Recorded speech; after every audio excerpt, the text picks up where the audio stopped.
Hello. Welcome to Kindly Neurodivergent with Kay. This show is to spend quality time with each other, kindly discussing the similarities and wide range of differences we experience. The experiences we discuss on this show are for educational purposes only. Please do not substitute them for professional medical advice, diagnosis, or treatment. Before we begin, I respectfully request that if you witness any pauses during this show, please continue watching. I'm composing a spontaneous comment or question, someone processing their thoughts, in addition to repeating something that was unintelligible or misunderstood. It is natural discourse, and we can choose not to say anything while this is occurring. Today, Emerson Frost is with me. She will be discussing positive coping strategies. Emerson is a children's author and a public speaker on mental wellness. Welcome, Emerson. Hi, Kate. Thank you for having me. It's great to be here. Please introduce yourself. My name is Emerson Frost, like the two poets. It just worked out that way. And I am a children's book writer. I am a mom of two children.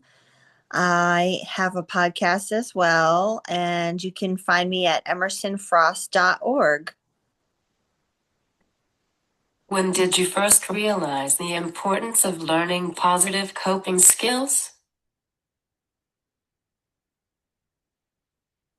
When I realized that my kids were scared of me because my coping skill I was using at the time was a negative one, and it was suppressing all of my feelings until I would pop my top and then I would scream. So my children were afraid of me. And once I realized that, I knew I had to get some help. Mental health can mean different things to different people. What does it mean to you personally? I love mental health. I love physical health and I love spiritual health. But today we're going to talk about mental health and how everybody has it. It can be on a scale or on a spectrum of how healthy you are mentally or versus how many negative coping skills that you're using instead by accident. So I would just, applaud anyone who's willing to do the self examination to try to make themselves better.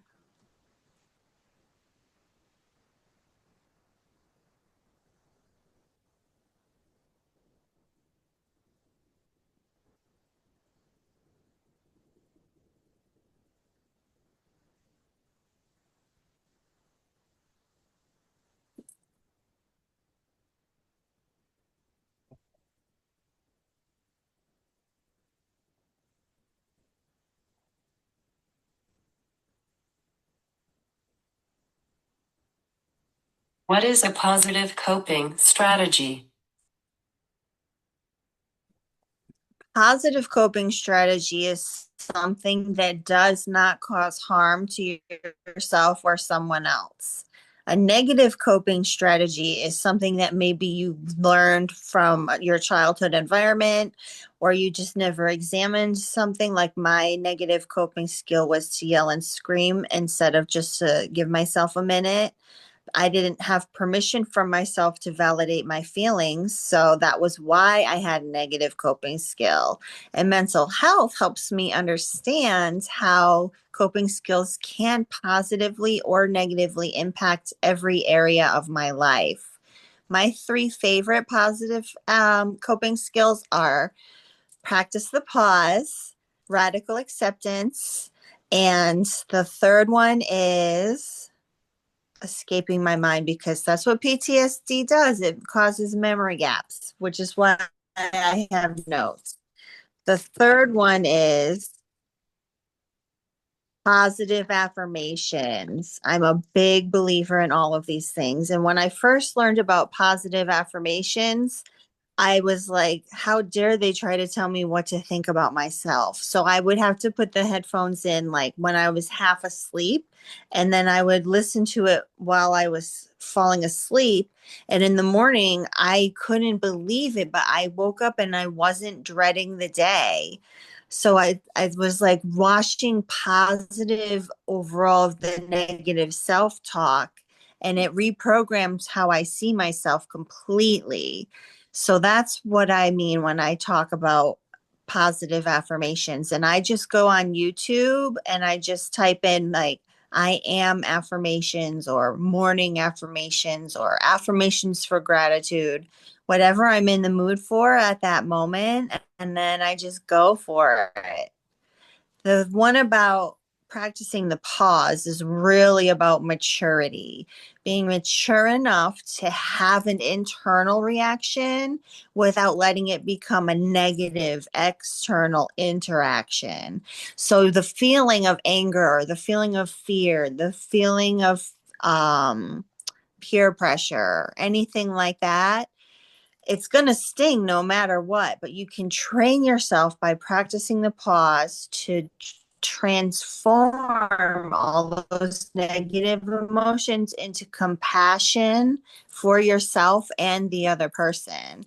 And the third one, called radical acceptance, is both a DBT skill and a Buddhist philosophy.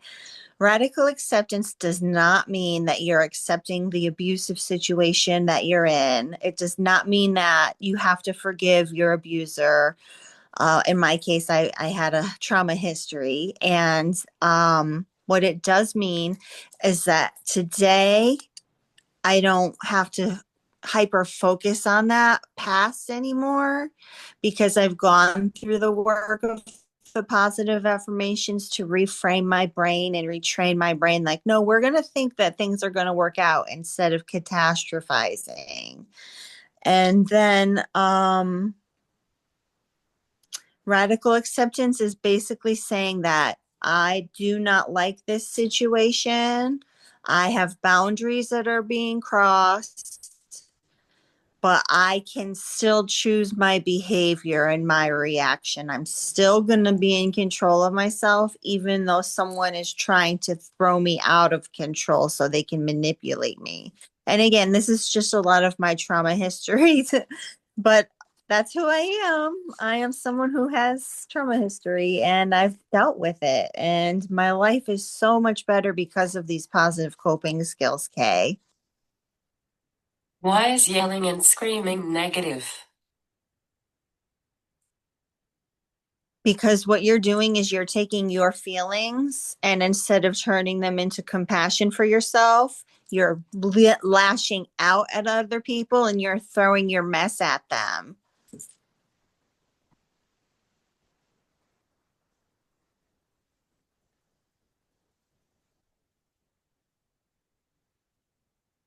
What myths or misunderstandings about mental health do you wish people would let go of? I wish people would let go of the stigma that mental health equals incompetence. Incompetence means you are not in a legal frame of mind to make decisions for yourself and that your judgment can't be trusted. And I've dealt with this stereotype both from my spouse and from my friends, where one of my friends told me that because of my mental health um needs, I lost credibility to them, and that really stung and it hurt even though they didn't mean. I don't know why they would even say that to me, honestly, but it stung. And then my spouse also has lost a lot of trust in my ability to make decisions since he saw me bottom out. But I am still an intelligent, capable human being, even though I need medication to control my moods.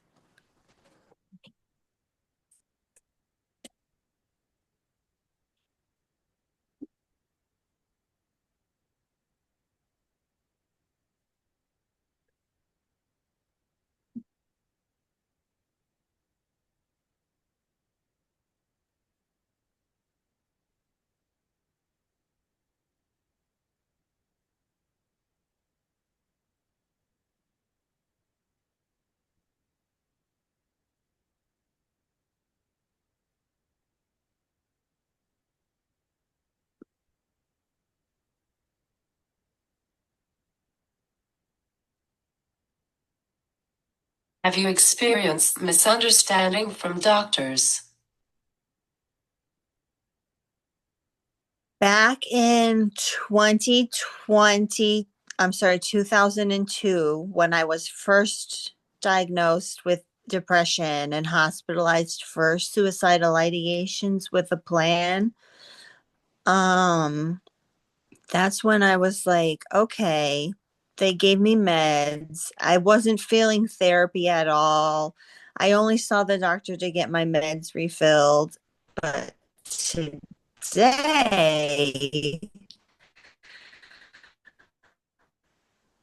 I have um, a team that works with me that does understand me.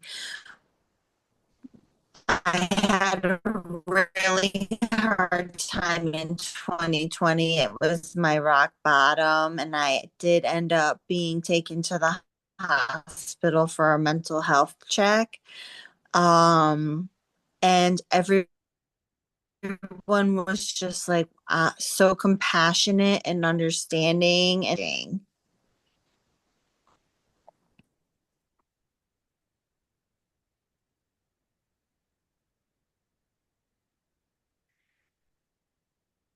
Do you have daily habits or routines that help keep you grounded?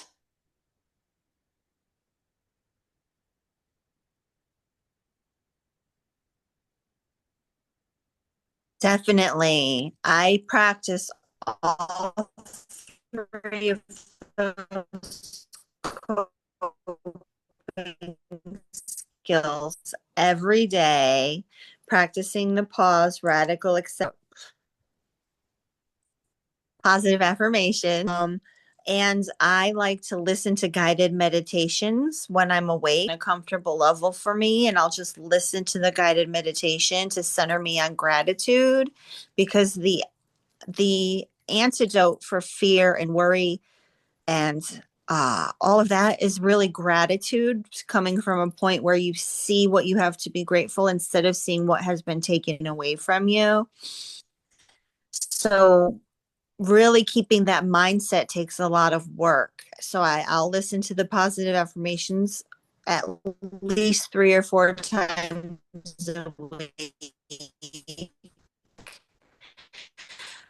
I'll do meditation by myself or in a group. I've been looking for a local group that I can join for meditating as a group member. Um, I'm a photographer and I have been featured in Rhode Island and Massachusetts. I love oil pastels because they're easy to take places with me. And if I could give you one tip on oil pastels, it's wear disposable gloves while you're using them. Otherwise, that you're just going to get it everywhere. And photography, I said already. I used to like to hike and bicycle, but I've gotten away from physical activity quite a bit. And I've been reading a lot. I love to read both fiction and nonfiction. I actually just read 2 books to help me understand my son better. One of them was called Queer and Christian, and the other book was called Let Them Be Free. And that was on nature versus nurture question with transgenderism. So those are 2 books that I've been interested in and the topics that I've been interested in lately.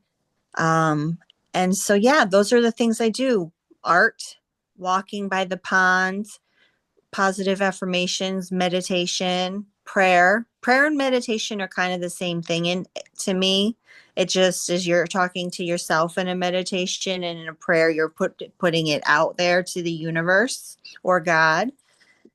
So God can be a positive coping skill too.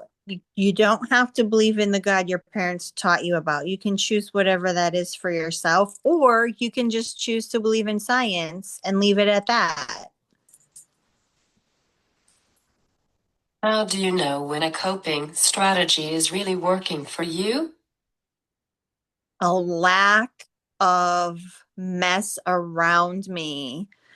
I don't feel like I'm on edge all the time anymore.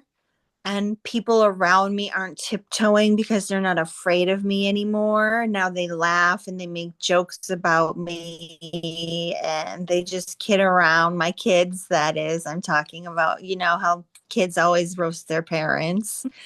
So that's how I knew it was working, when I saw that the people around me were not afraid of me anymore. What would you say to someone who feels like they've tried everything but nothing seems to help? I would say thank you. Thank you for trying everything that you have so far. And thank you for not giving up. And thank you for finding a shred of hope, even in the midst of all of the minds melding and the depression and anxiety that you may be experiencing. And that I would suggest, if you need someone to talk to, you can text 741-741, and you will be connected with a live human that is trained as a crisis counselor. If someone is just starting their mental health journey, what's one small step they can take today? A small step, take a breath. Every time you find yourself worrying,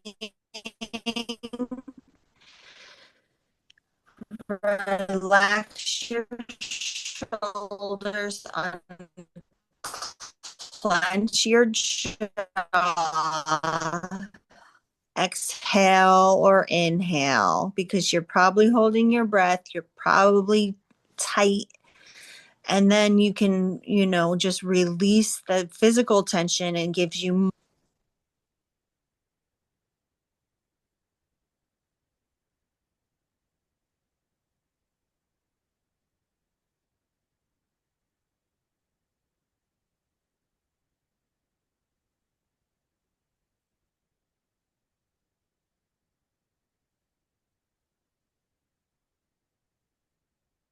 Was it hard to learn all of this?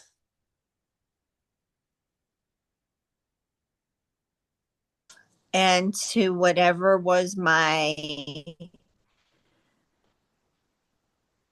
reason for the drive, my motivation. My motivation was I actually started to feel better, and they diagnosed me with ADHD and put me on a medication that completely changed my ability to focus, to finish tasks, to think steps ahead instead of just right here, right in front of me. And I'm just stimulated and I'm going to do whatever I want because I'm not in control of my brain.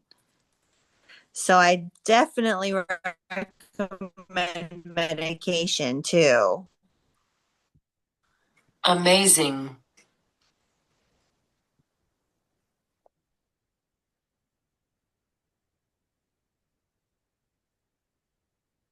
How can friends and family best support someone working on their mental wellness?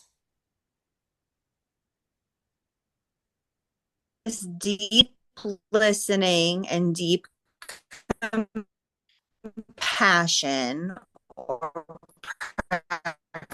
just compassionate listening, where your goal is to help ease the other person's suffering instead of to like them to kind of just, and then you become anxious and worried for them. But you remember, with compassion, that's called keeping a boundary, by the way. That's number two, is keeping your boundaries with them. Don't give money to people who've stolen from you.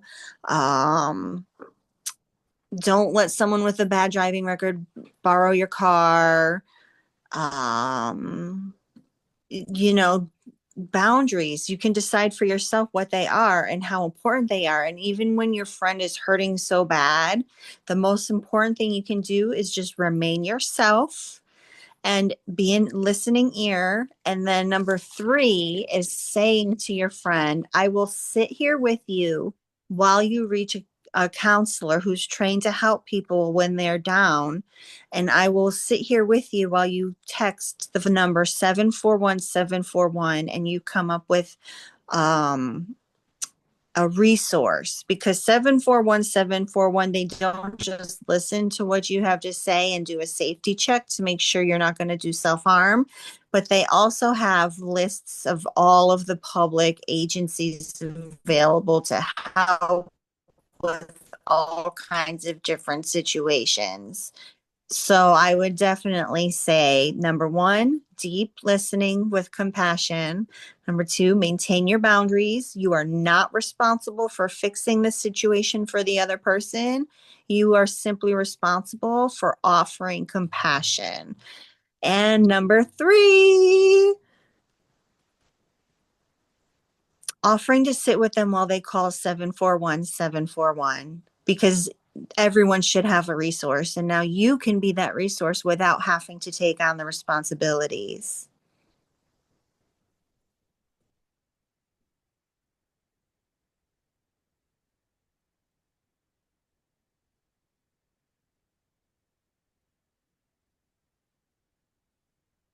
Can you define compassion? Compassion is being generous with how other people live their lives, by not judging how other people live their lives, by saying, you know what, I'm not in your shoes. This is what you're telling me it's like for you. I am listening. And if there's any way I can validate anything positive for you, I'm totally going to do that. Thank you, Emerson, for doing this with me. It was great to have you on. Please share this talk show with your family, friends, and colleagues. Everyone watching, don't forget to like, follow, subscribe, and share on Facebook, Instagram, and YouTube.